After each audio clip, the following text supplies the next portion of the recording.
It's now time for Trivia Tracks with yours truly, Pryce Robertson. This edition of Trivia Tracks is brought to you by Washita Valley Respiratory Care, where you can breathe a little easier, and Beth Smith at Edward Jones. Edward Jones, making sense of investing, member SIPC. Question: who is James Morris? For those of you wrestling devotees, he is better known as Hillbilly Jim.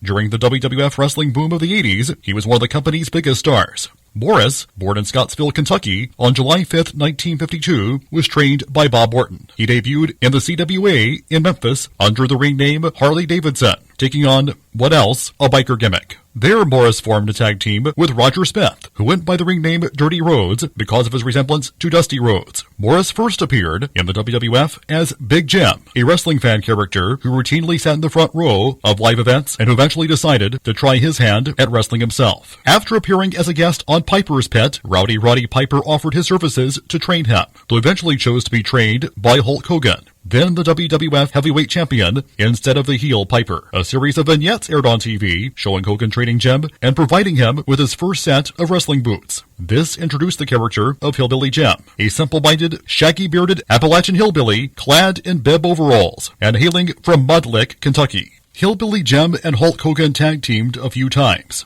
and had his first high-profile singles match at the War to Settle the Score early 1985, in which he defeated Rene Goulet. At a show in San Diego, he appeared in Hogan's corner in a match between Hogan and Brutus Beefcake. While chasing Beefcake's manager Johnny V, that's Johnny Valiant, around ringside, he slipped on a wet spot and injured his knee. To help fill in the 6 months during his recovery, similarly dressed family members, Uncle Elmer, Cousin Luke, and Cousin Junior were introduced for Jim to accompany to ringside as a manager. Once he was back in the ring, Hillbilly Jim often either tag-teamed with his family or fellow big man, Andre the Giant. He traditionally faced off the WWF's monster heels of the era, such as Big John Studd and King Kong Bundy. He also had a short feud with Mr. Fuji and wrestled him in a series of tuxedo matches in late 1986. Hillbilly Jim was generally kept as a fun character, rarely getting involved in any serious storylines. His theme music was a folksy barn dance tune called Don't Go Messin' with the Country Boy, which he danced along to with his partners, the ring announcer, or children from the crowd, while the audience clapped along.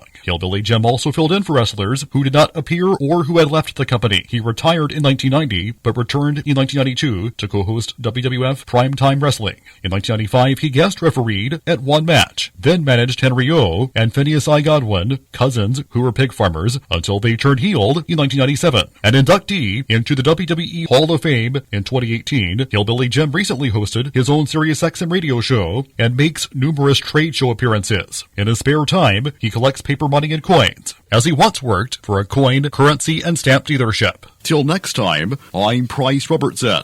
Amazed by today's trivia? Then join me every Monday through Friday morning for Trivia Tracks on Fox Sports Camden 97.1.